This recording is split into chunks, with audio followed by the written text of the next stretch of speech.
Quiero comenzar dándole gracias a Dios por esta oportunidad. De verdad es muy bonito poder compartirles un mensaje y quisiera que hoy usted pusiera especial atención a lo que vamos a compartirle. A ver si me quito esa mala fama que tengo, que dicen por ahí. Quiero que esta palabra de verdad le sirva a usted para edificación. Fíjense, hace un momento veíamos cómo como iglesia nos unimos para orar por otros, para dar gracias a Dios por los milagros recibidos. Y de verdad que eso es muy, muy bueno que se desarrolle en medio de nosotros. Ahora bien, nosotros tenemos que actuar en nuestra iglesia con entendimiento. ¿Por qué hacemos las cosas? Porque cada día nosotros venimos aquí los domingos, nos reunimos, escuchamos la palabra. Eso tiene que producir algo en nosotros como iglesia. Una de las cosas que nos enseña la Escritura es que la iglesia nos sirve para edificarnos mutuamente, que entre todos podamos edificarnos. El domingo pasado el pastor nos compartía de qué manera nosotros podemos enfrentar la prueba y en medio de ella entender los procesos de Dios para nosotros. Y de qué manera eso nos puede ayudar a nosotros a entender lo que estamos pasando y a sacarle el mejor provecho, la sabiduría que viene de lo alto. Hoy quiero seguir hablando no solo de esto, sino de cómo podemos nosotros como iglesia edificarnos mutuamente, todos. Y quiero llamar a esta enseñanza una verdadera muestra de amor. Si hay algo que nos va a ayudar a nosotros a edificarnos y a entendernos, es el amor que nos podamos demostrar. Ahora bien, el amor no siempre es algo que, aunque suene contradictorio, el amor no es siempre algo que nos va a gustar de parte de nuestro hermano. Pero la iglesia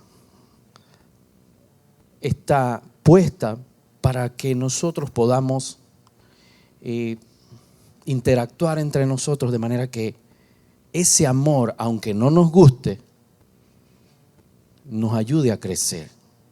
Fíjense, la Biblia dice: fieles son las heridas del que ama, infortunio los besos del que aborrece. No siempre el que te dice lo que quieres oír y el que te soba, el que te besa, realmente te está demostrando amor. Porque dice que fieles son las heridas del que ama. El que ama está dispuesto, aunque sabe que no te guste algo que te va a decir, que le vas a decir, está dispuesto a decírtelo por amor. Ahora, por eso es que es tan importante que nosotros recibamos la palabra con entendimiento, sin prejuicios. Porque hay maneras en las que Dios obra. Pero si nosotros tenemos estructuras en nuestra cabeza, en nuestra mente, en nuestra alma, huellas, y nos predisponemos, entonces vamos a estar a la defensiva. Y eso no va a permitir que nos edifiquemos. Necesitamos hacer a un lado todo eso. Por eso es que hoy vamos a aprender un poco, a la luz de la Escritura, de cómo nosotros podemos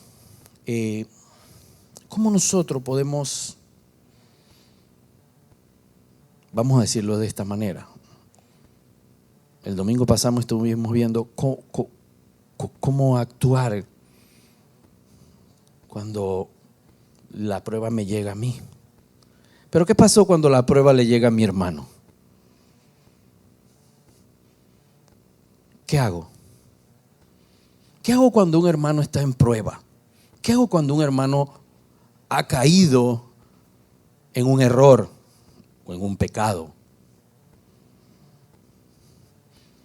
No me malentienda, no le estoy diciendo que usted se vaya a meter donde nadie lo llamó. Pero si Dios a usted le provee el escenario, el Espíritu Santo se lo va a mostrar y le va a decir que debe actuar. No es una decisión suya, es una decisión del Espíritu Santo, empujándolo a usted, a animar a ese hermano, empujándolo a usted a ir con una actitud correcta, pero debe ser guiado por el Espíritu Santo. Me gusta aclarar esto porque no estoy diciendo que la Biblia nos llama a meternos donde nadie nos llamó, ni a meternos en la vida privada de otros, sino que todo tiene que ser en el orden perfecto de Dios. ¿Ya? ¿Quedó claro ese punto? Bueno, perfecto. Bien, vamos a ir entrando en la introducción de lo que quiero hablar. Ojalá me dé el tiempo de desarrollar, porque realmente lo que vamos a hacer es a leer la Biblia. ¿Usted trajo la Biblia, no? ¿Trajo la Biblia? Qué bueno. Vamos a leer simplemente. Y leyendo vamos a ir entendiendo. Vamos a ir a Gálatas capítulo 1, Gálatas capítulo 6, versículo 1 en adelante. Y vamos a ir viendo versículo por versículo y de ahí vamos a saltar a otro pasaje. Porque nosotros como iglesia, para poder edificarnos entre todos, necesitamos entender por qué Dios establece ciertas cosas en nuestra vida. Amén. Así que, dicho esto, vamos a comenzar.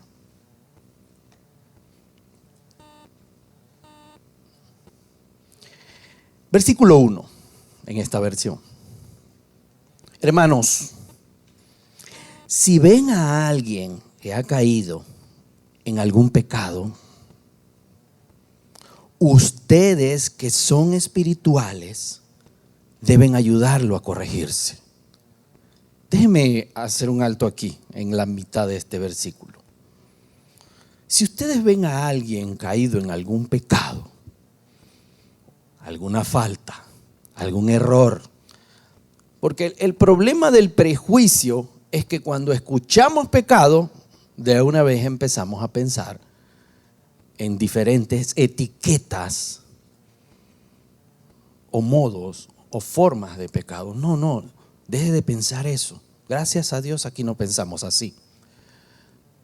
No, puede ser una falta, puede ser una lucha, una situación difícil. Y puede ser un pecado también. Puede ser una prueba. Pero la clave está aquí en la afirmación que hace el Señor en este versículo. ¿Cuál es?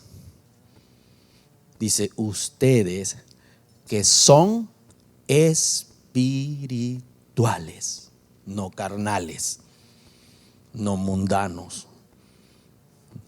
No, esto no se hace con las fuerzas del ser humano. Es necesario ser espiritual para poder juzgar las cosas desde el ámbito espiritual. Por eso es que esto que yo les estoy transmitiendo tiene que ser con la guianza del Espíritu Santo. No puede ser de otra forma. Entonces, eso es algo que nos tiene que quedar muy claro. Ahora dice, ustedes que son espirituales deben ayudarlo a corregirse. No dice, deben hacer leña del árbol caído. No dice eso. No dice, que lo condenen. No, no dice eso. Deben ayudarlo. Deben ayudarlo. Ahora, por eso es necesario aprender qué es una confrontación en amor. Lo que Gálatas nos está mostrando es de qué manera yo puedo confrontar a mi hermano para ayudarlo a edificarse, para ayudarlo a salir del error, para ayudarlo a entender que la situación en la que está necesita ayuda, y para eso está el cuerpo de Cristo. Una confrontación en amor implica actuar con empatía, con misericordia, con bondad y sobre todo con dominio propio, para que no juzguemos, de manera condenatoria, para que no hagamos juicio de lo que el hermano está haciendo. ¿Me sigue? Amén.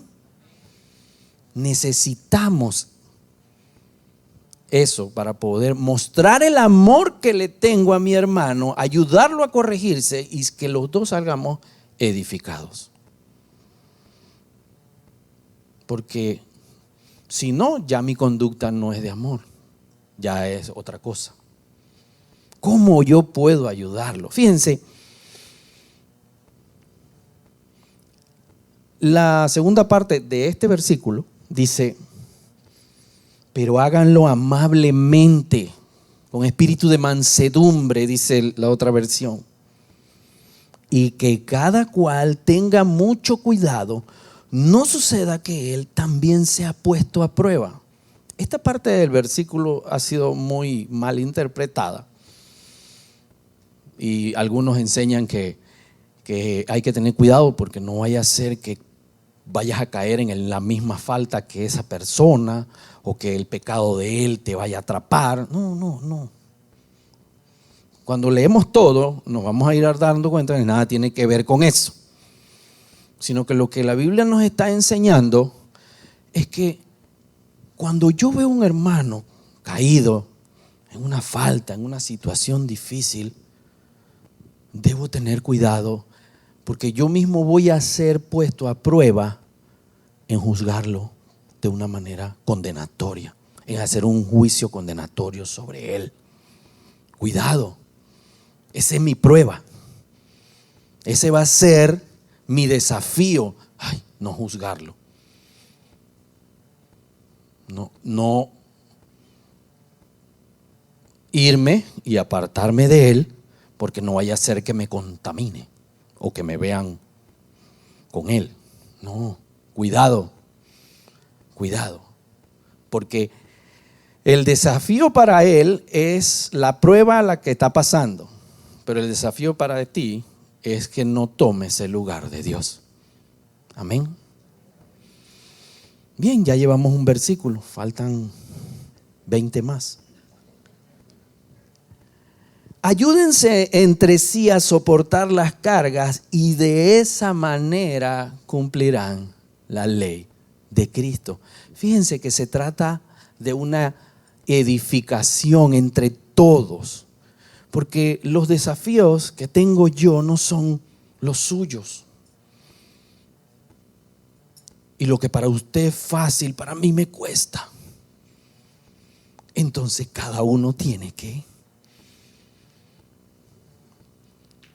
ayudar al otro en el área en el que es débil, y así nos vamos fortaleciendo como iglesia. Fíjense, vamos a ir a... Quiero que vaya buscando 1 Corintios capítulo 12, versículos del 4 al 7. Yo sé que muchos de nosotros en esto que yo le estoy compartiendo nos sentimos un poco desafiados, porque pueden llegar a decir o pueden llegar a pensar: pero es que de verdad yo no sé cómo ayudar al hermano. Yo sé que está mal, yo sé que está en una situación, pero de verdad yo no puedo. De verdad, yo sí no me meto, porque bueno, eso yo se lo dejo a los pastores. ¿Quiere que derribe eso con la palabra?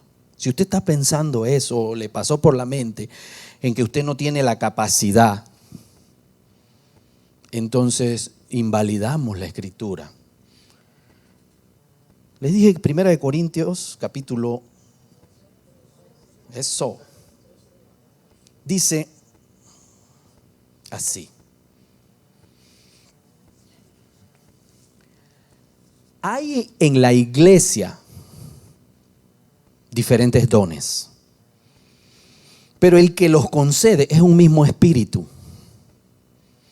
Hay diferentes maneras de servir, pero todas son por encargo de un mismo Señor. Hay diferentes manifestaciones del poder, pero es un mismo Dios que con su poder lo hace todo en todo. La obra la hace el Señor, no es usted, no son sus capacidades. No es qué tan Biblia sepa ni qué tan espiritual se crea. Es Dios que hace la obra. Ahora, aquí vamos a derribar lo que en algún momento podemos llegar a pensar, de que yo no puedo. ¿Qué quiere decir esto? Versículo 7. Dios da a cada uno alguna prueba de la presencia del Espíritu para provecho de todos. Usted no le puede decir a Dios que usted no tiene nada que dar. ¿Qué quiere decir eso? Todos tenemos algo que dar de parte de Dios. Descúbralo. Dios da a cada uno alguna prueba de la presencia de su Espíritu para provecho de todos. Grábeselo. Usted no le puede decir a Dios, no, es que yo sí no. Por eso es que entendiendo esto, podemos edificarnos como iglesia, pero de la manera correcta. Me hago énfasis en eso. ¿Por qué? Porque nuestra naturaleza caída puede hacer que nosotros torzamos a la verdad de Dios de la manera correcta, guiados por el Espíritu Santo. El Espíritu Santo no se equivoca. No se equivoca. ¿Sabe quién se equivoca? Usted, cuando no quiere dar el paso y confrontar en amor, como la Biblia dice. Ahí se está equivocando. No es que yo no me quiero meter. Bueno, usted ahí se está equivocando. Por eso es que la palabra de Dios nos da los parámetros para no equivocarnos, para no meternos donde no nos llaman, para no hacer juicio, para no hacer las cosas desde la naturaleza humana, sino desde el Espíritu. Porque Dios da a cada uno una prueba de su presencia para provecho de todos. Es una certeza, es una verdad, algo que no puedo negar. Entonces necesitamos convertirnos en una iglesia en la cual nosotros nos podamos edificar entre todos. Edificar. Porque muchas veces nos vemos destruyendo, derribando. Y no edificamos, no hacemos nada. ¿Por qué? Porque, escuche esta frase, tenemos problemas por cosas buenas que hacemos mal. Es bueno confrontar a otros, pero confrontarlos de esta forma, con la actitud correcta, con la manera correcta, con la expectativa correcta. Habrá gente a la cual usted va a confrontar en amor y va a usar todo el espíritu y la persona no le va a gustar igual, pero usted llegó hasta donde la Escritura se lo permite. Ya, no haga más nada. Señor, ya cumplí. Lo hice de la manera correcta. Lo que pase de ella ya no es asunto suyo, es asunto del Espíritu Santo. Usted ya mostró lo que la Biblia dice que hay que hacer. del por qué, y ya deje que la palabra de Dios sea la que vaya allanando el alma y doblegue de tal manera que el Espíritu tome fuerza y la persona termina creciendo. La obra la hace el Señor. El que comenzó la obra la va a perfeccionar. El problema es que a veces, como no vemos resultados en las personas, nos molestamos y caemos en la tentación de Gálatas 1. No pasamos esa prueba, no sea que tú también seas tentado. Entonces, es importante. ¿Por qué le estoy describiendo todo esto? Cuando me preparaba, yo decía, wow, tremendo, gracias Señor, porque me estaba enseñando. Es maravilloso. Esto tengo que compartirlo, porque esto nos ayuda a entender los procesos de Dios. Si no, nos volvemos una iglesia de hipócritas. Gracias a Dios esto no es así en este lugar. Pero cuando el apóstol Pablo está haciendo este énfasis, es porque necesitamos hacer las cosas con entendimiento para ayudar a otros. Porque el propósito de la iglesia es que se vaya edificando hasta que lleguemos a la estatura del varón perfecto, Jesucristo. Eso es lo que tenemos que hacer. Y si no lo hacemos, entonces estamos cayendo en un error. Bien.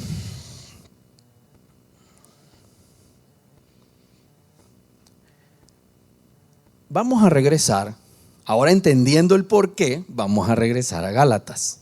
Vamos a regresar a Gálatas.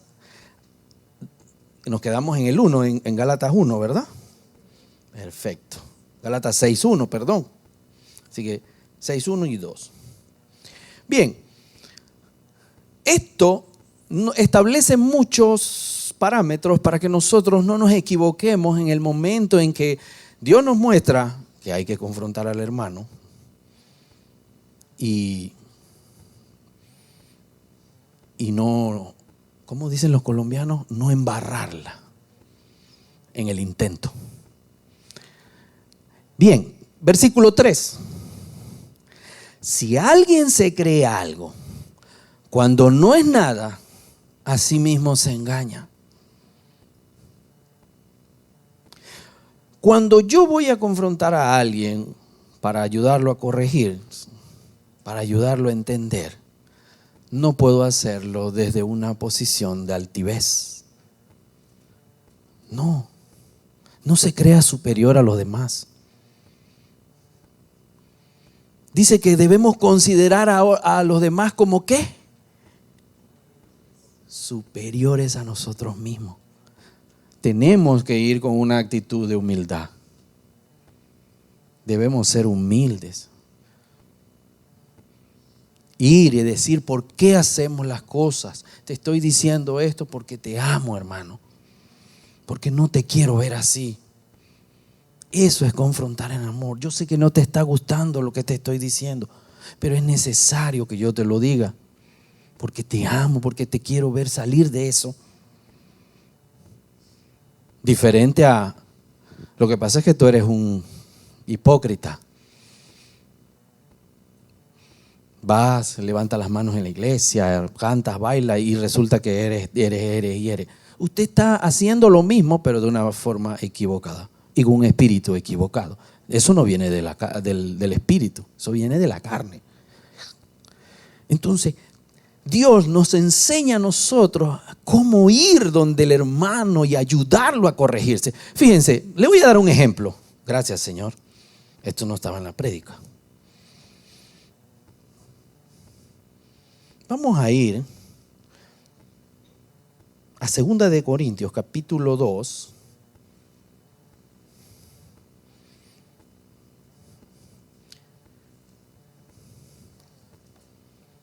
Versículo.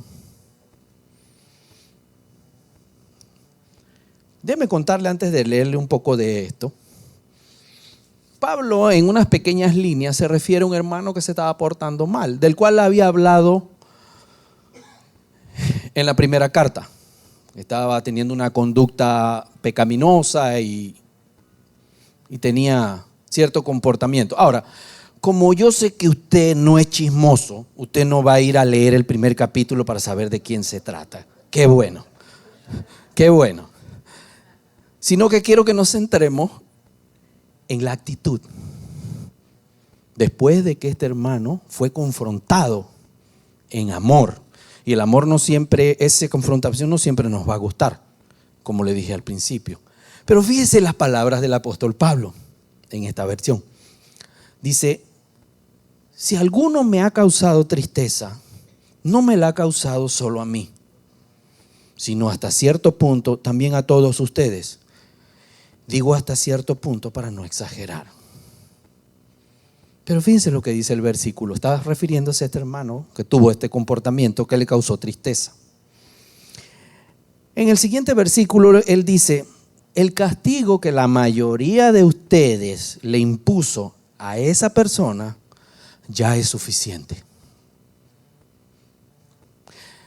Quiero aclarar aquí, no es que la gente lo agarró y lo castigó, no, sino que tomó una decisión. Tomaron una decisión con él. Le pusieron límites, se distanciaron, porque su conducta seguía siendo la misma. Entonces era necesario que él pasara un proceso. Y a eso lo llama Pablo ese castigo, esa decisión, esa manera de hacerle saber que lo que él estaba haciendo no era correcto. Pero yo me imagino que al apóstol Pablo le tuvieron que llegar reportes de que el hombre se arrepintió, porque si no, no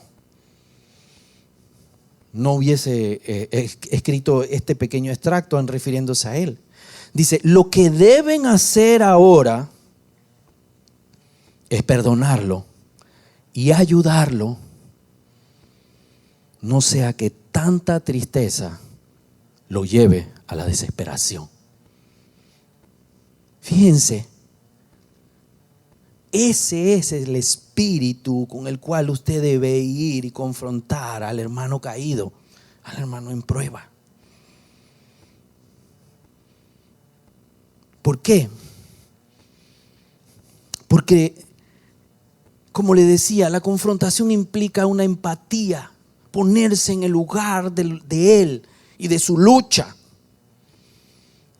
Misericordia, bondad y dominio propio para no juzgarlo. Que necesitamos dominar ese deseo de condenar al hermano. A todos nos pasa. Culpable, primer culpable. No vamos a caer aquí. Esta palabra es para nosotros, la iglesia, desde este que está aquí parado. Necesitamos, porque esa naturaleza está ahí, de querer hacer leña, escarnio público de ese que está en pecado. Fuego del cielo que le caiga. No. Necesitamos, dice,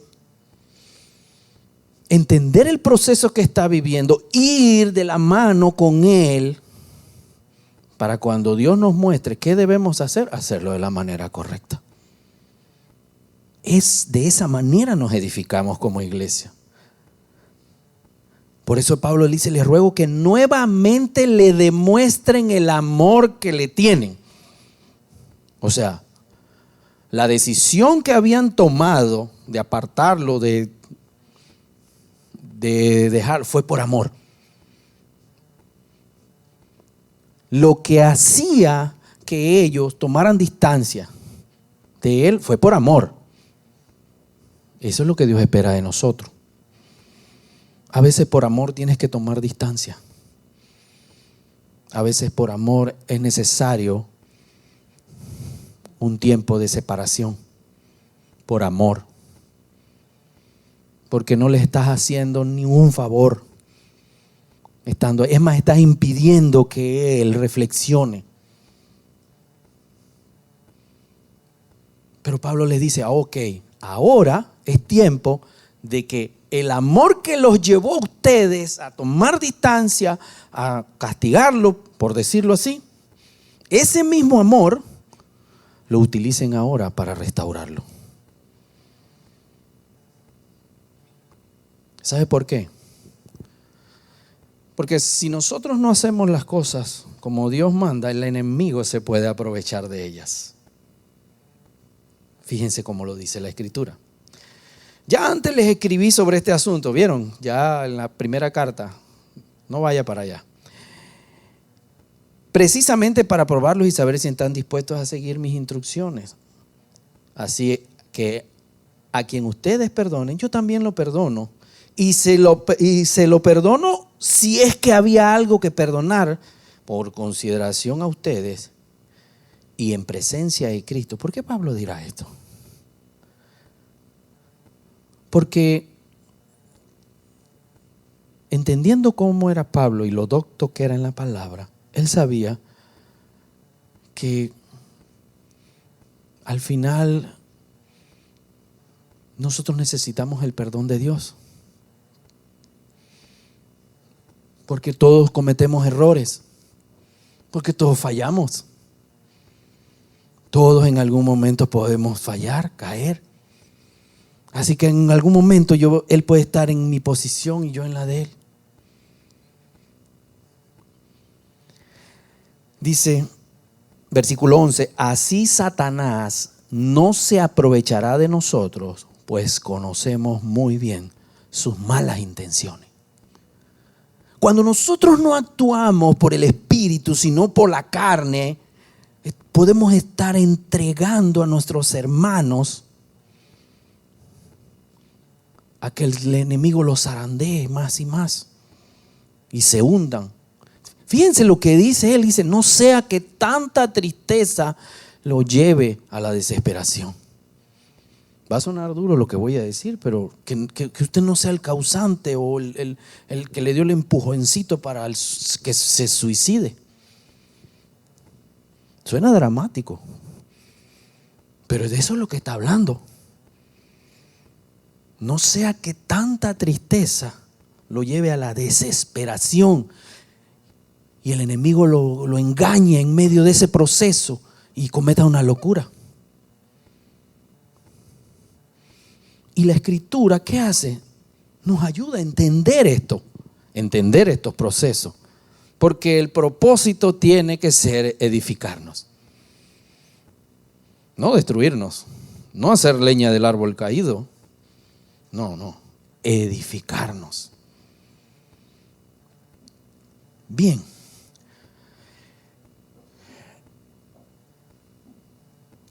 Nos quedamos en Gálatas 6 y no arrancamos. Fíjense, versículo 4 de Gálatas. Dice, cada uno de ustedes debe juzgar su propia conducta. Y si ha de sentirse orgulloso, que sea con respecto de sí mismo y no con respecto a los demás. Antes de ir a confrontar al hermano, juzga con qué espíritu lo estás haciendo. El Espíritu Santo no dice acertijos. No. Él te va a mostrar, epa, aunque tienes razón, eso viene de la carne. Aunque tienes razón en lo que quieres decir, tu motivación no viene de mi espíritu. Por eso que es necesario que antes de yo ir, yo juzgue mi propia conducta. ¿Por qué estoy haciendo esto? ¿Por qué siento la necesidad de ir donde mi hermano y hablarle de parte de Dios?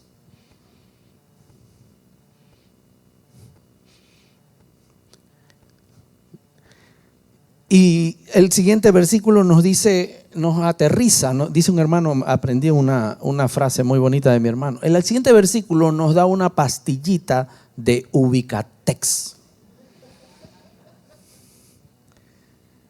Dice, cada uno debe juzgar su propia conducta y si ha de sentirse orgulloso, que sea con respecto de sí mismo y no con respecto a los demás. Pues cada uno tiene que llevar su propia carga. Lo que para ti es una fortaleza y te sientes en la posición de juzgar, para Él es algo que le cuesta. Y tu fortaleza tiene que ayudarlo a Él a crecer en esa área. No a que le restriegues tu fortaleza. Es que yo sí. Bueno, tú sabes que yo sí. Como el que oraba. Gracias, Señor, porque no soy como este que está aquí al lado. Sí, y a veces nos vemos en esa posición. Miren que la Biblia es clara. Yo simplemente estoy leyendo. Sí, leyendo. Cada uno tiene que llevar su propia carga. No se engañen. Versículo 7. Vamos a dar el 6 porque no quiero que la gente me empiece a regalar cosas.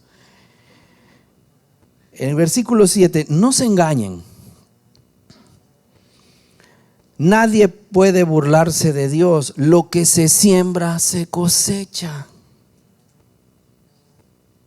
El que siembra de malos deseos, de sus malos deseos recogerá una cosecha de muerte.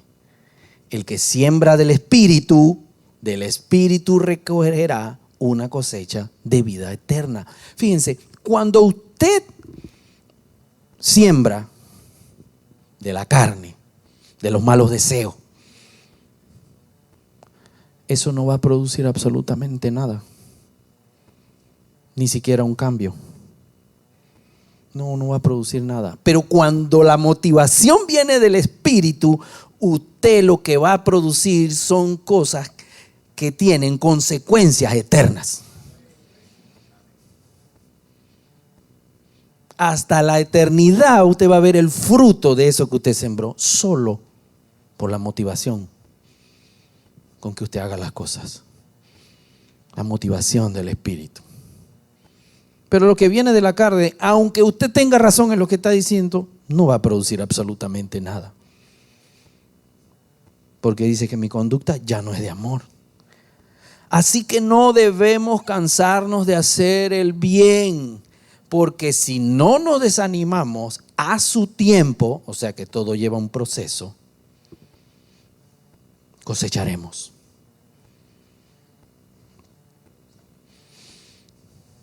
Por eso siempre que podamos, hermano, siempre que podamos, por eso es que siempre que podamos, hagamos el bien a todos y especialmente a nuestros hermanos en la fe. Amén. Ahora,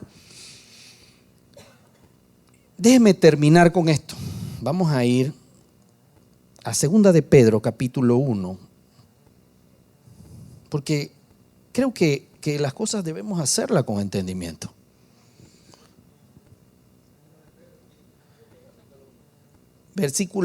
Segunda de Pedro, versículos 3 en adelante, hasta donde nos permita el tiempo. Ya con esto quiero terminar.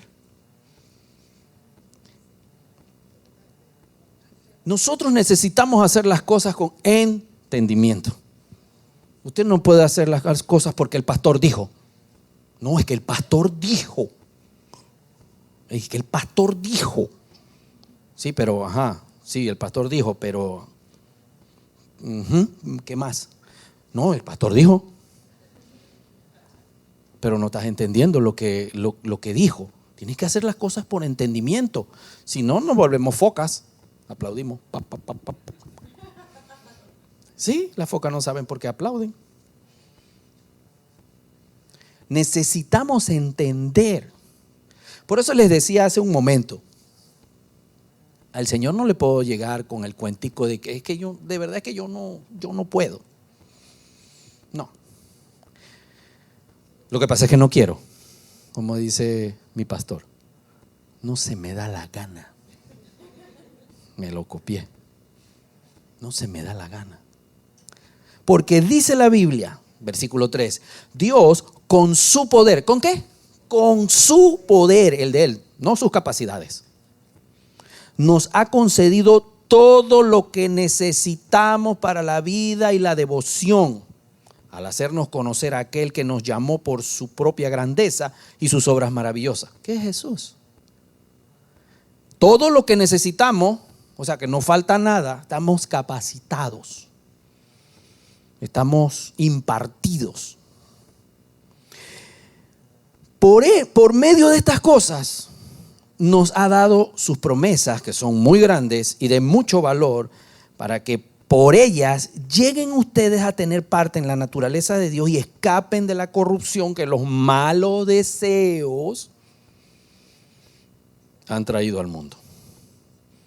Siempre lo que Dios nos trae es para desarraigar esos malos deseos de nosotros. Bien, versículo 5. Recuerde que yo nomás estoy leyendo.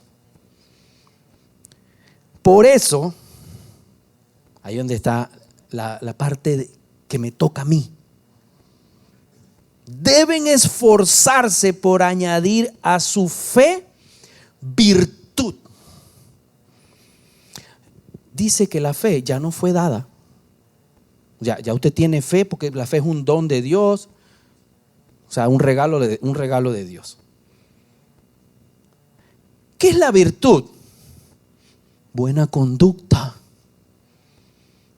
Conducirse de manera correcta. O sea, que usted debe esforzarse, que no solamente la gente sepa que usted cree en Jesús, sino que ese creer en Jesús se manifieste en buenas acciones, en virtud de su vida, para mostrar a Jesús. Porque si no, estaríamos mostrándonos a nosotros mismos. Y ay, Dios mío. Elida no está aquí, pero ella sabe cuando no muestro a Jesús. Ella vive conmigo. Entonces necesitamos mostrar a Jesús con nuestras acciones, con nuestro comportamiento. Pero dice que nos debemos esforzar por eso. No es algo que sea fácil. No es algo que sea fácil, es algo que de verdad cuesta. Por eso hay que esforzarse. De todo esfuerzo se saca provecho. Esfuércese. A la buena conducta, a la virtud, entendimiento. Dice la otra versión, conocimiento. ¿Por qué? Porque usted debe entender por qué hace las cosas. Como le decía hace un momento, no es porque la dijo el pastor. Entendimiento. Usted debe saber por qué debe actuar de la manera correcta. Al entendimiento, dominio propio. Y usted dirá, dominio propio, ¿por qué? Cuando me preparaba el Señor me mostraba algo. Y es que cuando nosotros nos cae el entendimiento, cuando nosotros estamos ventilando una situación, cuando nosotros empezamos a ver claramente cómo es que Dios quiere que actuemos y lo llegamos a entender, lo primero que hacemos es mirar para un lado y ¿por qué no actúa así? Entonces necesito dominio propio para no juzgar a los demás. En ese momento usted pídale, porque el entender muchas cosas la naturaleza pecaminosa nos va a hacer querer, pero ¿y cómo es que no entiende? Ah, claro, porque ya tú entendiste, ¿no? Qué lindo. Pero ¿qué te llevó a eso? Un proceso. Entonces acuérdate, cada uno lleva su propia carga. Necesitamos al entendimiento esforzarse por tener dominio propio. Al dominio propio, paciencia. Porque créame, este cuerpo, esta alma, llega un momento en que se fastidia del que no avanza. Y el dominio propio, cuando ya se le está acabando el dominio propio, papito, paciencia, no, espérese, no lo vayas a crucificar. Necesita paciencia. Fíjense que todo es un proceso. O sea, Dios no hace las cosas ni da sus directrices porque, bueno, déjalo así. No, cada petición de Dios, cada exhortación de Dios tiene un propósito. Él sabe de qué nosotros vamos a flaquear. Así que cuando ya se nos está yendo ya el dominio propio, para no juzgar, acuérdate, paciencia. Hay que seguir esperando. El que comenzó la obra la va a perfeccionar. Y te empiezas a hablar a ti mismo y al Espíritu.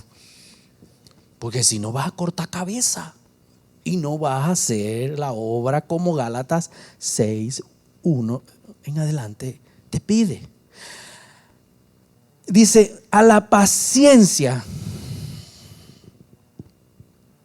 dice acá, devoción. Dice su versión, piedad. Piedad. Tienes que tener piedad por la gente. ¿Cómo usted logra esa piedad? Esa devoción. Pasando tiempo en la presencia de Dios. Metiéndose en oración con Dios. Eso no es en sus fuerzas.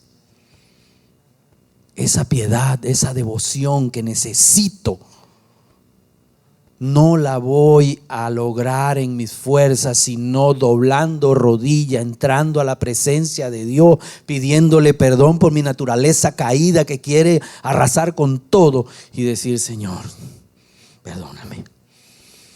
No he sido un buen líder, no he hecho las cosas bien. Y cuando el Señor en su presencia le muestre su amor, porque Dios no lo va a juzgar como usted juzga a los demás. No. Fíjense, en medio de ese interactuar con Dios, en medio de ese andar con Él, de pasar tiempo en su presencia, usted se va a llenar de su amor. Por eso es que el siguiente dice, a la devoción, o dice la otra versión, a la piedad, dice afecto fraternal. Y al afecto fraternal, amor. Fíjense, con esto quiero terminar, voy a solamente a leer. Dice, si ustedes poseen estas cosas y las desarrollan, ni su vida será inútil, ni habrán conocido en vano al Señor Jesucristo. Pero el que no las posee es como un ciego corto de vista. Ha olvidado que fue limpiado de sus pecados pasados. Se olvidó de ser empático, se olvidó de mostrar el amor, se olvidó de todo esto que hemos estado hablando. Ha olvidado que Él también pasó por ese mismo camino. Por eso, hermanos, ya que Dios nos ha llamado y escogido, procuren que esto se arraigue en ustedes. Pues haciéndolo así, nunca caerán. De este modo se les abrirán de par en par las puertas del reino eterno de nuestro Señor y Salvador Jesucristo. Amén. Amén. Qué bendición.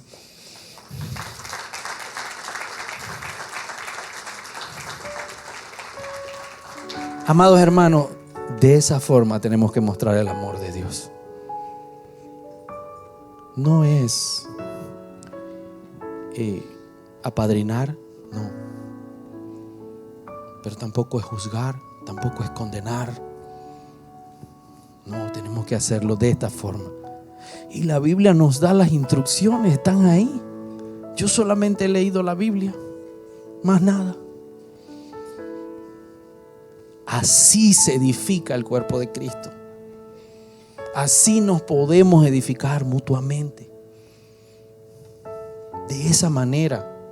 Es que a mí me apasiona leer esa parte donde dice que si ustedes poseen estas cosas y las desarrollan, ni su vida será inútil, ni habrán conocido en vano a nuestro Señor Jesucristo. Eso para mí fue demasiado grande. Así que ahí donde tú estás, yo quiero que tú cierres tus ojos y reflexionemos en esta palabra. Esto que Dios nos ha traído, cómo nosotros como iglesia podemos obrar por medio del Espíritu. Cómo nosotros como iglesia nos podemos edificar entre todos. Dios es un Dios de orden. Dios es un Dios que nos capacita, que nos provee, que nos alimenta, que nos cuida, que nos ama, que vela por cada una de nuestras necesidades. Sé tú también un imitador de Dios. Ahí donde estás, mientras tú reflexionas en esta palabra, yo quiero hacer un desafío. Si tú nunca antes le has entregado tu vida a Jesucristo, y hoy, por medio de esta palabra, Dios te ha hablado a tu corazón y tienes esa necesidad de acudir a Él, yo quiero que ahí donde tú estás hagas esta oración. Ahí, en la intimidad de tu corazón, donde nadie va a saber, dile: Señor Jesús, me he dado cuenta que yo no vine hoy aquí, sino que tú me trajiste, Señor. Fuiste tú. He escuchado tu palabra. Tengo una necesidad enorme de conocerte, Señor. Díselo en tu mente, en tu corazón. Quiero saber más de esto que me has enseñado a través de tu palabra.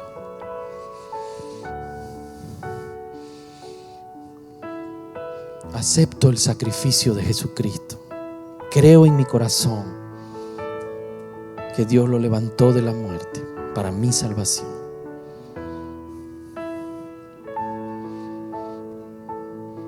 Dile: Jesús, te necesito en mi vida.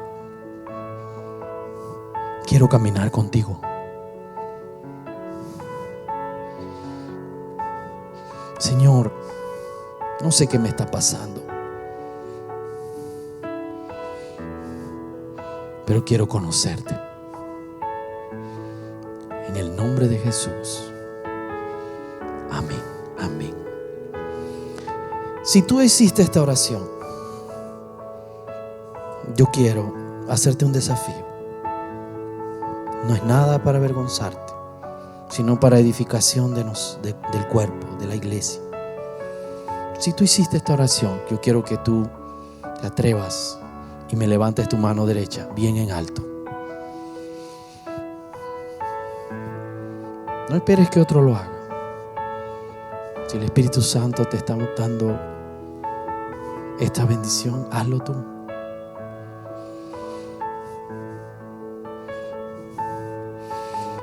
Si lo has hecho, pero no sentiste en levantar la mano, no te preocupes. Dios sí conoce lo que hay en tu corazón. No era requisito, pero queríamos que lo compartieras con nosotros.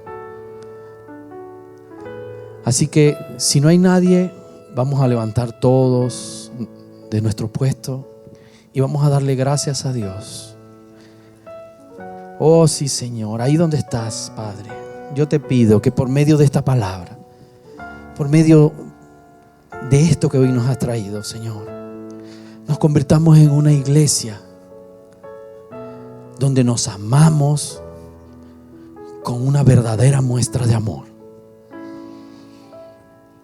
donde mostramos en nuestra conducta lo que Dios hizo en nuestras vidas y lo entregamos a otros. Que cada una de las familias aquí representadas, Señor, se lleve una porción, una semilla para edificación de todos. El Señor te bendiga, te guarde, haga resplandecer su rostro sobre ti, sobre tu familia, sobre tus finanzas, sobre tu salud, sobre tu cuerpo. Que el Señor los bendiga y que este conocimiento siga creciendo de una manera poderosa en sus vidas. En el nombre de Jesús. Amén. Amén. Dios les bendiga, mis hermanos. Los amo en el amor de Cristo.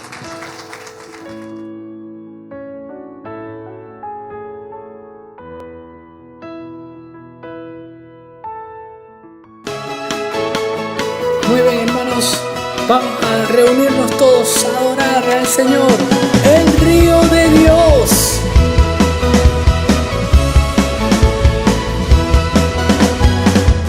Un estruendo de muchas aguas se escucha aquí. Trae sanidad, trae libertad, gozo y salvación. Es el río del Señor que nace de su corazón. Nunca se secará y esta ciudad se alegrará. Yo danzo en el río, yo danzo en el río de Dios,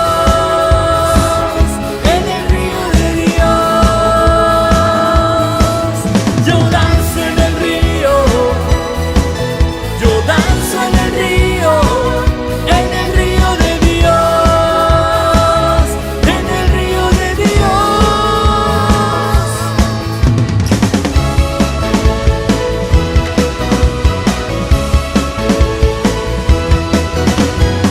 Ríos de vida están brotando en mi interior.